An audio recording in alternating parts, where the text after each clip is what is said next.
সুপ্রভাত প্রিয় দর্শক, শুরু করছি ক্যালকাটা ডায়ালগসের আজকের প্রতিবেদন। খবরের অন্তরালের খবর নিয়ে আমি মনোজ দাস।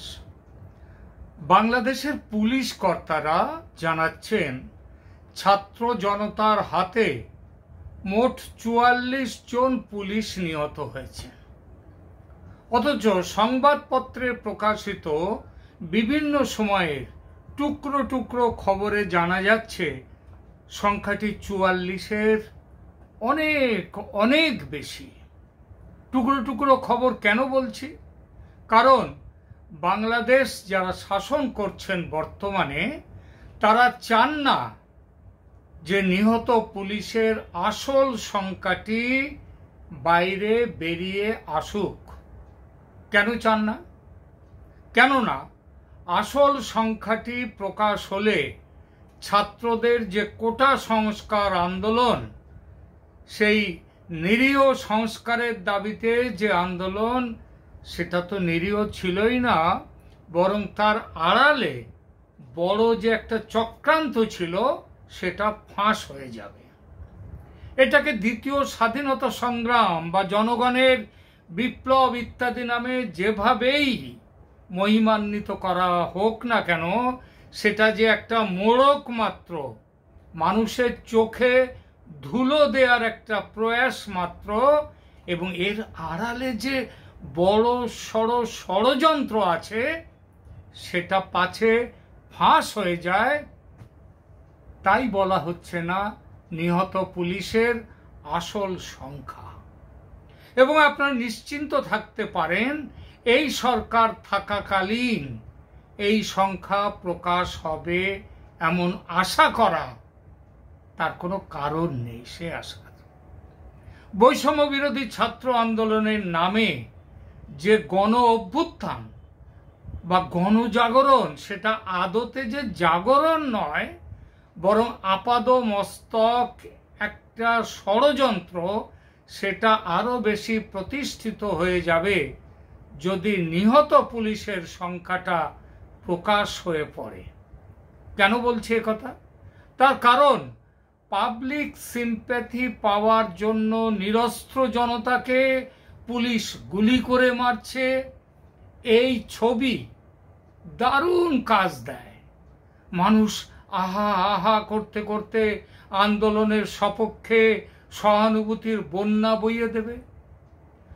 এবং সেটা দিয়েছ সাম্প্রতিক বাংলাদেশের ঘটনায়, সেটা দিয়েছে, যেন প্রমাণ হয়ে যাচ্ছে। চারদিকে বলা হচ্ছে পুলিশের গুলিতে এত মানুষ মারা গেছে, হাজার হাজার হাজার হাজার। কিন্তু যদি উল্টোটা বলা হয়, কিংবা দেখা যায় যদি উল্টো ছবি, যদি দেখা যায় সশস্ত্র জনতা থানা আক্রমণ করে জ্বালিয়ে দিচ্ছে থানা, আর প্রাণ ভয়ে ভীত পুলিশকে পুড়িয়ে মারছে, এই ছবি, কিংবা সশস্ত্র জনতা পলায়মান নিরস্ত্র পুলিশকে গুলি করে মারছে, এই ছবি, তাহলে সহানুভূতির ঢেউ আর জনতার বা জনতার আন্দোলনের দিকে থাকবে না, সেটা তার বিরুদ্ধে চলে যাবে। এজন্যই ঘোষণা হচ্ছে না কত পুলিশ মারা গেছে। তখন প্রশ্নটা স্বাভাবিক, কেমন জনতা যারা পুলিশকে গুলি করছে, গুলি করে মারছে? এ কেমন জনতা, কেমন ছাত্র যে পুলিশকে পুড়িয়ে মারছে? এরা ছাত্র না দুর্বৃত্ত, নাকি ছাত্রের আড়ালে একদল খুনি? প্রশ্ন ওঠে, এরা কোথায় পেল এত অস্ত্র?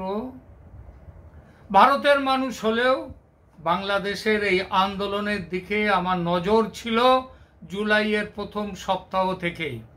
তারও আগে বাংলাদেশের হাসিনা সরকারের আমলের বিভিন্ন জনবিরোধী, স্বৈরাচারী ও মৌলবাদের সমর্থনকারী যে সমস্ত কাজকর্ম তিনি করেছেন, আমি কিন্তু বিভিন্ন সময়ে পত্রপত্রিকায় সে ব্যাপারে লিখেছি। শেখ হাসিনা ঢালাওভাবে মসজিদ মাদ্রাসা তৈরি করছেন কেন, এই প্রশ্ন তুলেছি। তার ছেলে মেয়েরা তো কোনোদিন মসজিদ মাদ্রাসায় পড়েনি। তারা তো বিদেশে খুব ভালো ভালো জায়গাতে পড়াশুনো করেছেন।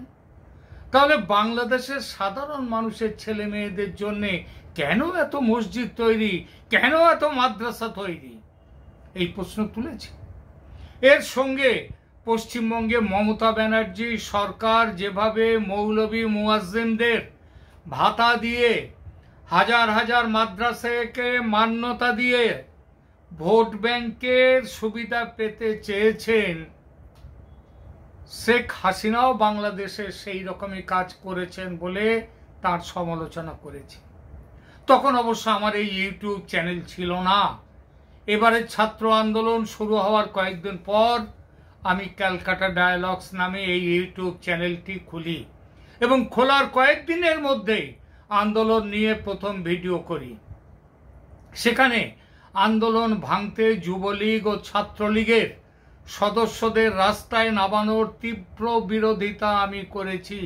তার প্রমাণ আমার দ্বারা জারি করা ভিডিওতে আছে এবং বিভিন্ন ভিডিওতে বাংলাদেশ সম্পর্কে বলতে গিয়ে আমি এসব প্রসঙ্গ তুলেছি। নিজে ছাত্র আন্দোলন করেছি একটা সময়ে, তাই আমার সমর্থন ছিল এই আন্দোলনে।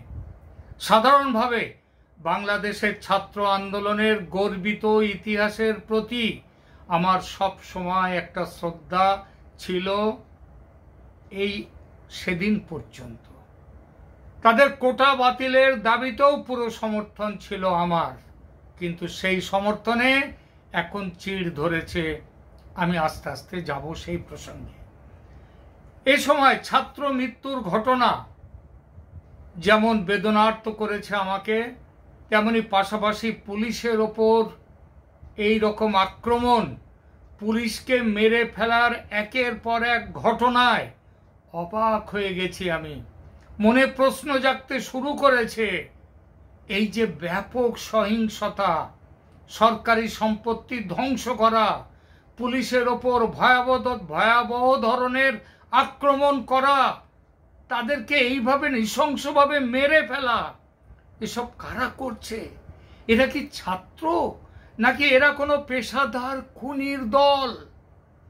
20 জুলাইয়ের সংবাদপত্র থেকে জানতে পারছি যাত্রাবাড়ির রায়েরবাগে রিক্সা থেকে নামিয়ে রাস্তায় ঠান্ডা মাথায় নির্মমভাবে হত্যা করা হয়েছে ট্যুরিস্ট পুলিশের এক সাব ইন্সপেক্টরকে। তিনি তখন ডিউটিতেও ছিলেন না, আর শান্তি শৃঙ্খলার কাজও তার নয়, কারণ তিনি ট্যুরিস্ট পুলিশের সাব ইন্সপেক্টর। তিনি তখন সাদা পোশাকে একটা রিক্সায় করে যাচ্ছিলেন। তাহলে কেন তাকে টেনে নামিয়ে তাকে নৃশংসভাবে খুন করা হলো শুধু পুলিশ বলে?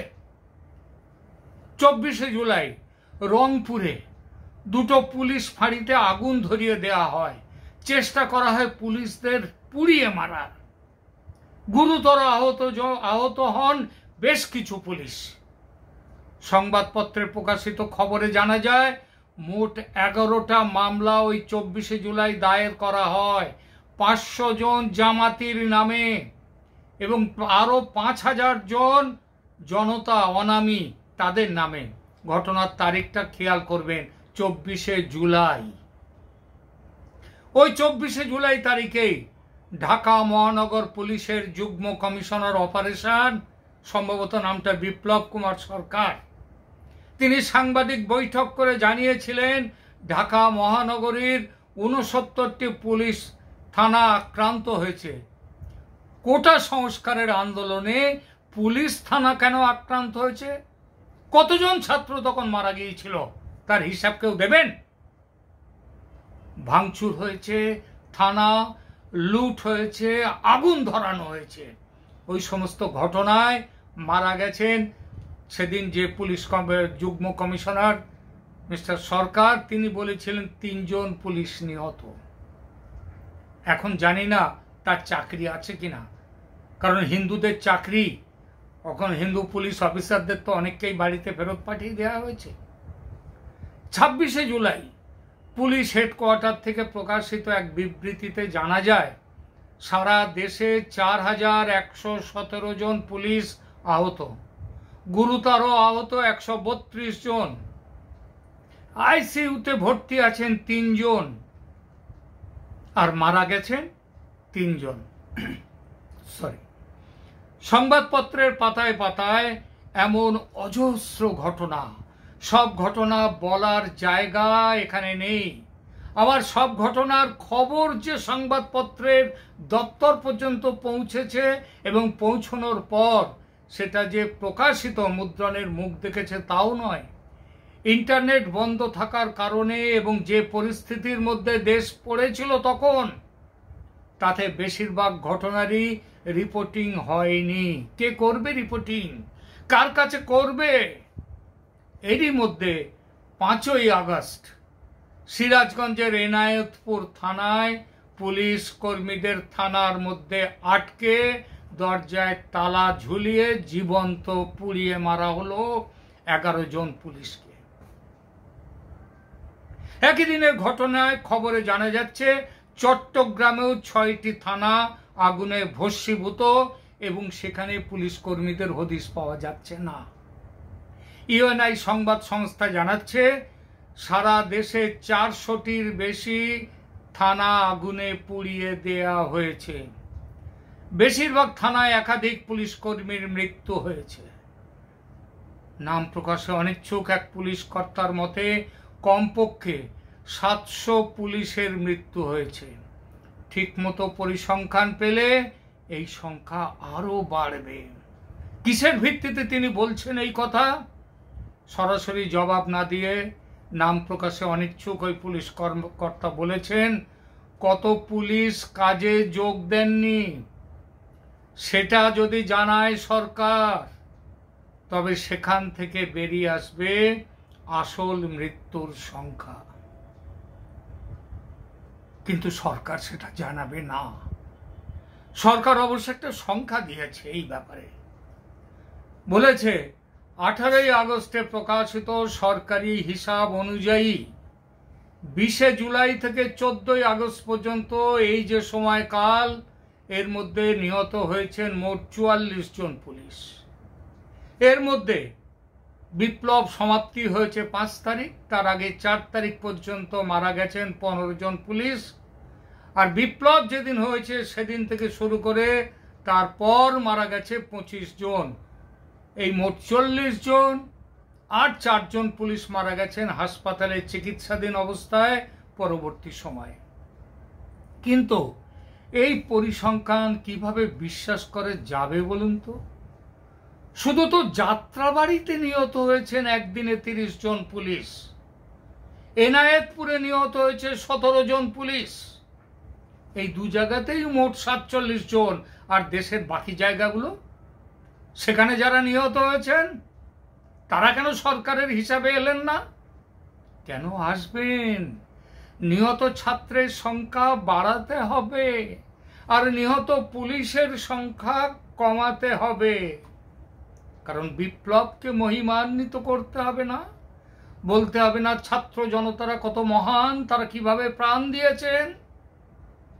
প্রাণ নিয়েছেন পুলিশের কারা সেটা কিন্তু বলা চলবে না। ধন্য শান্তির নোবেল জয়ী ডক্টর মোহাম্মদ ইউনূস, আপনার জবাব নেই। পুলিশ মৃত্যুর কোনো রেকর্ড আর খুঁজে পাওয়া যাবে না, কারণ থানা পুড়িয়ে দেয়া হয়েছে, জ্বালিয়ে দেয়া হয়েছে সব রেকর্ড। কে কার বিচার করবে? Free for all. বাংলাদেশ মৎস্য ন্যায়ের দেশ হয়েছে। আজকের আলোচনার সমাপ্তি এখানেই টানছি। তবে শেষ করার আগে একটি কথা বলার, গত 4 সেপ্টেম্বর থেকে সর্বকালের সর্বশ্রেষ্ঠ বাঙালি নামে একটি সমীক্ষা আমাদের এই চ্যানেল শুরু করেছে। নভেম্বর মাস পর্যন্ত চলবে আমাদের সমীক্ষা। 1 জানুয়ারি 2025 সমীক্ষার ফল ঘোষিত হবে। আপনি যদি এখনো আপনার তালিকা না পাঠিয়ে থাকেন তবে এখনই পাঠিয়ে দিন। সহজ পদ্ধতি, নিজের পছন্দের ক্রম অনুসারে 5টি নাম পাঠাবেন এবং 5 জন শ্রেষ্ঠ বাঙালির নাম আমাদের কমেন্ট সেকশনে লিখুন, পাঠিয়ে দিন। এছাড়াও আপনি আমাদের ইমেল আইডি আছে calcutta-dialoguesmanoj@gmail.com, এই ঠিকানাতেও পাঠিয়ে দিতে পারেন আপনাদের পছন্দের তালিকা। এই সঙ্গে বেল আইকন টিপে সাবস্ক্রাইব করুন আমাদের এই চ্যানেলকে। সাবস্ক্রাইব করুন, লাইক দিন, কমেন্টস করুন এবং শেয়ার করে আমাদের সাথে থাকুন, আমাদের পাশে থাকুন। ধন্যবাদ। Have a good day.